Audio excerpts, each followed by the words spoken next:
Hey folks, welcome to Roll of Law.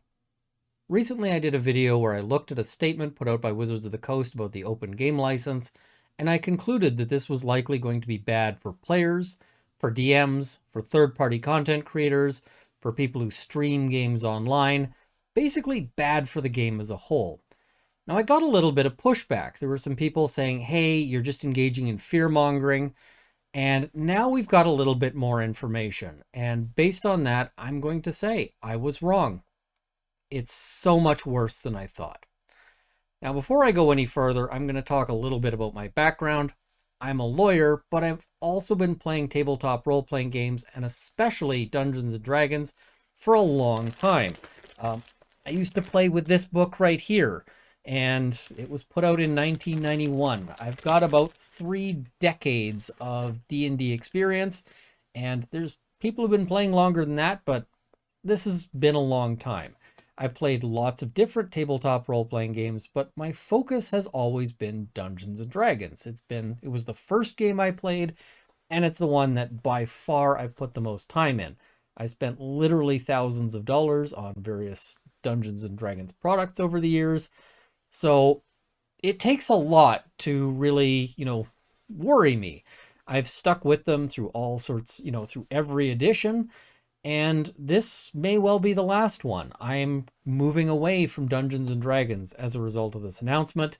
I had all sorts of stuff planned here about, new spells and that kind of thing, and instead I'm going to be talking about other games that you might play.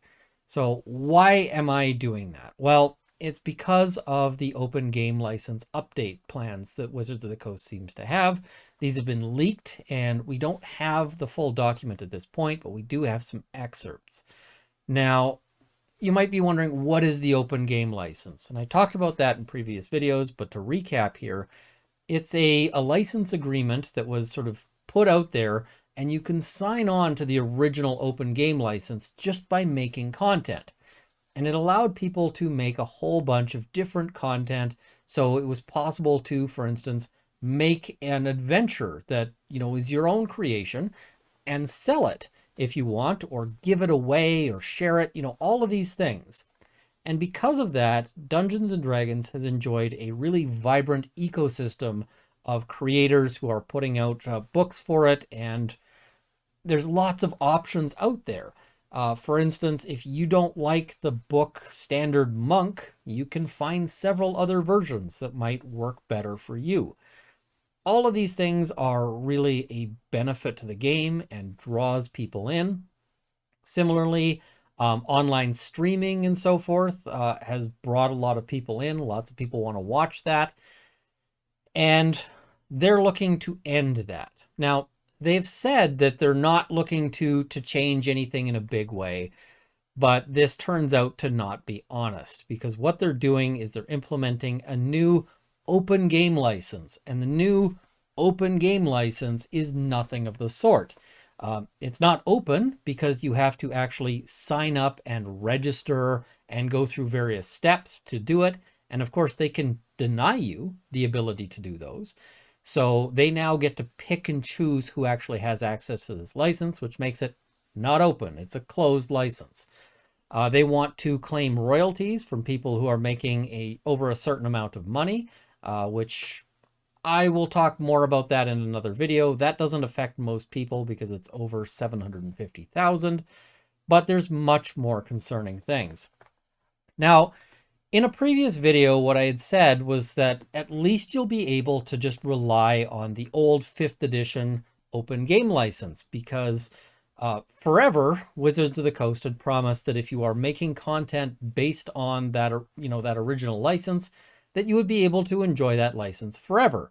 They had various FAQs where they said, listen, even if we update this to something that you don't like, you'll still be able to use the old license. They've backed away from that. They have said, listen, when the new open game license comes out, that the original open game license will no longer be an authorized document. And so what that means is that for all of that material that's already out there, their license is going to go away. And that will mean that they can't, for instance, print new books, even if they're books that they already wrote the content for. or, keep selling them. All of these things will now have to get relicensed under the open game license. And again, they can pick and choose and decide who gets to and who doesn't. The new open game license is also vastly more restrictive in terms of what content it includes. So it just includes static electronic documents as well as printed materials. So that limits things greatly because, for instance, if somebody makes a really great online character creation system, well, that wouldn't be covered. You wouldn't be allowed to do that. So there's a ton of material out there that will be disallowed as a result of this. And this is kind of shocking because forever they have promised that the original license would still be available even if they put out a new license. And now they're going back on it. If you think back to Star Wars, you've got the grand moment of Vader going, "I am changing the deal. Pray I don't change it any further." And this is the moment when you realize that not only is this guy evil, like Lando's sitting there realizing he knew he was making a deal with evil to start with, but this is the point where it's like, not only is this evil, but this is a kind of evil that you just can't work with.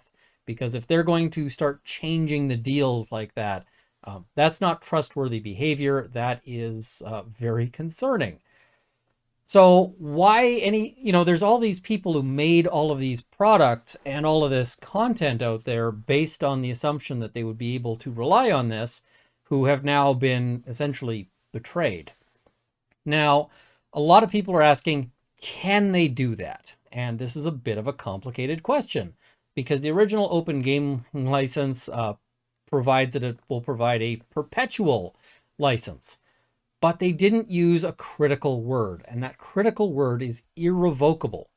Now, the reason why they didn't is because the language that was used at the time, nobody really realized that irrevocable was a necessary word in that.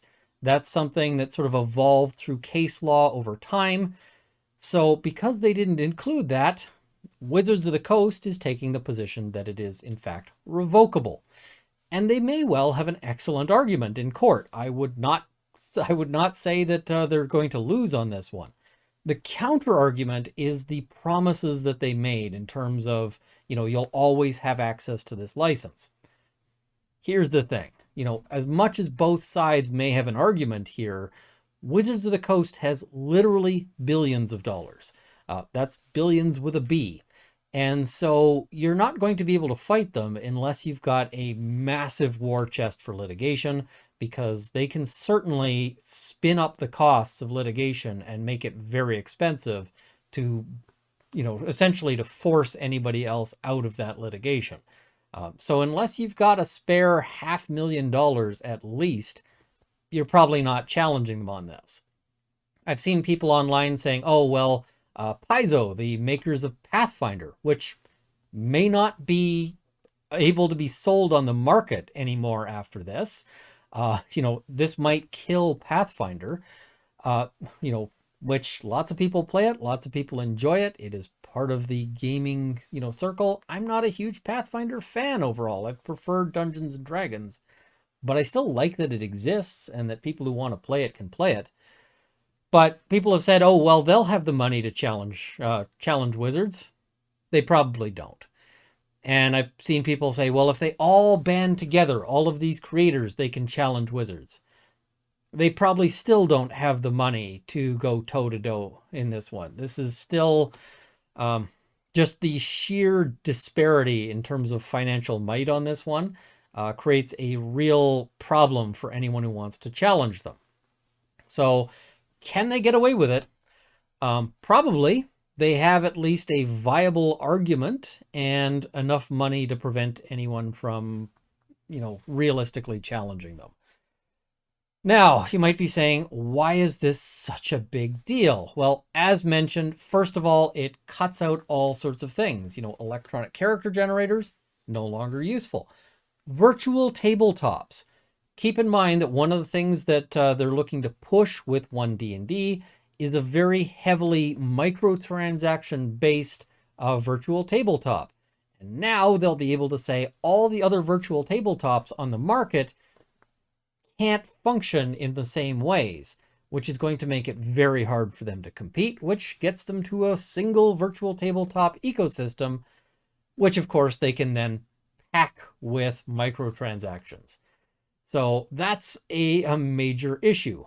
Another major issue on all of this is, as mentioned, you're going to have to sign up to sort of take advantage of this license. And they have provisions in this new open game license that allow them to basically pick and choose who is going to be, who's going to be allowed.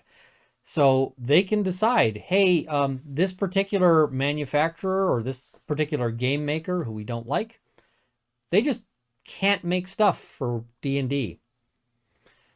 That's concerning. Another thing that is very concerning that is being revealed in the original or in this new open game license is that you are going to have to give them a broad license to your own content. And when you license it through this system, you're going to have to actually provide them with a copy of your content. So you have to give them a copy of that. And you also license them to use that content however they want, whether for profit or for not, without paying you or without your permission going forward. And that is irrevocable. So you give them a permanent right to use anything that you put out there. And there's reasons that might be legitimate for doing this. This can be done as sort of a defensive measure in the sense of saying, listen, we're having this, all of these people are creating stuff. We don't want somebody suing us based on incorrectly accusing us of stealing something. So we just want this because then we can say that, it was licensed. The problem is that this also allows them to do it if it was correctly accusing them of stealing something. If they copy your material word for word, they can then turn around and sell it and pay you nothing. And you can't even say, whoa, please stop. They're like, no, we don't have to. It's effectively theirs at that point. And you might say, okay, well, at least, people will rather buy it from me because I'm the original creator. Except here's the fun thing. They can then kick you out of the new open game license, and that license you gave them persists. So they can say, you can no longer publish the stuff you made, only we can. And we're not paying you a dime for it. You would be, crazy to write stuff for this system, right? This is just madness to go along with this. Now, this is not legal advice. Talk to a lawyer if you're thinking of doing so, but this just seems absolutely ridiculous to me. So lots of people have been commenting on this. Quite frankly, my previous video that I had people accusing me of being too doom and gloom about is not doom and gloom enough, because I assumed that they would not revoke the existing material and basically throw every bit of content that already exists into doubt. There's a ton of people with YouTube channels who are now going to be at risk of being sued if they don't take down a whole bunch of their content. There is a ton of people who are streaming online who now won't be able to. You might be able to rely on their fan license, but their fan license greatly limits you in terms of monetization, and they can also tell you to just stop doing whatever you're doing if you're using the fan license at any time for any reason or no reason whatsoever. So this is really a giant bomb that they're dropping. And there's a bunch of games that I've played and enjoyed. I like Mutants and Masterminds. It's a comic book, sort of superhero game that is based on the original open game license. Well, they might not be able to continue making their games based on this. Pathfinder, as I mentioned, might be forced out of business. Lots of people who are out there making great stuff that lots of people enjoy may just be knocked out of existence.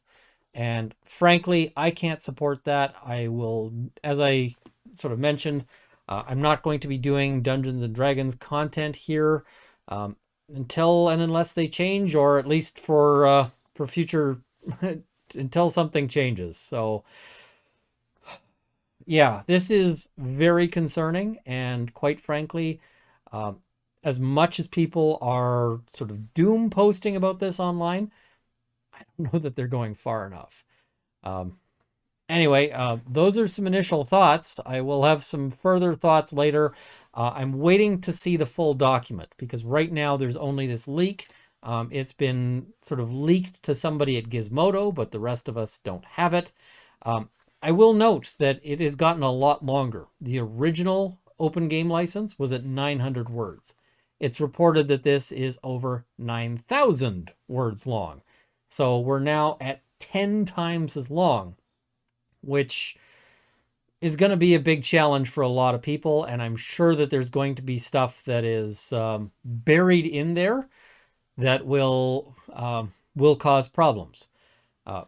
Further, when we note, when we're talking about, all of these people who are going to have to adapt, it looks like their original plan was to release this and give people exactly 7 days to either sign up for the new open gaming license or go out of business. So when this happens, it's likely to be incredibly fast. Now, you might be wondering, what can you do? Well, get on Twitter, get on, TikTok, get on, if you've got a YouTube channel, spread the word. This is really something that a lot of people need to be talking about and need to be discussing, because there is some real concerns on this one. And right now, I don't think we're getting enough sort of discussion of all of this. You can, right now, Wizards of the Coast is also having the 1D&D playtest.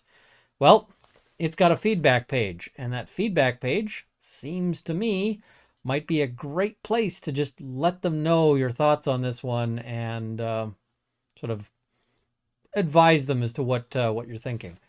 One place you can't discuss this is the official Dungeons and Dragons Discord. And that's because they came up with this. So this is a post that they just put up.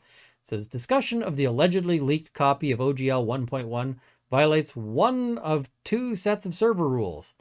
Either one, the leak is fake, thus discussion of it is spreading misinformation and therefore trolling. I don't know that it's trolling to be discussing something that people believe in good faith is actually happening.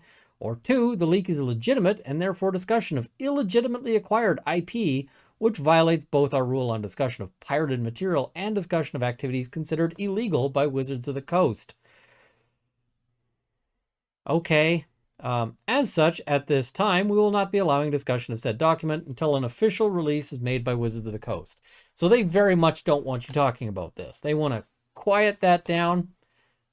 Let's make some noise, folks, because this is the time, this is the window to tell them that this is unacceptable to us, and that if they continue, we're going to be looking at other games.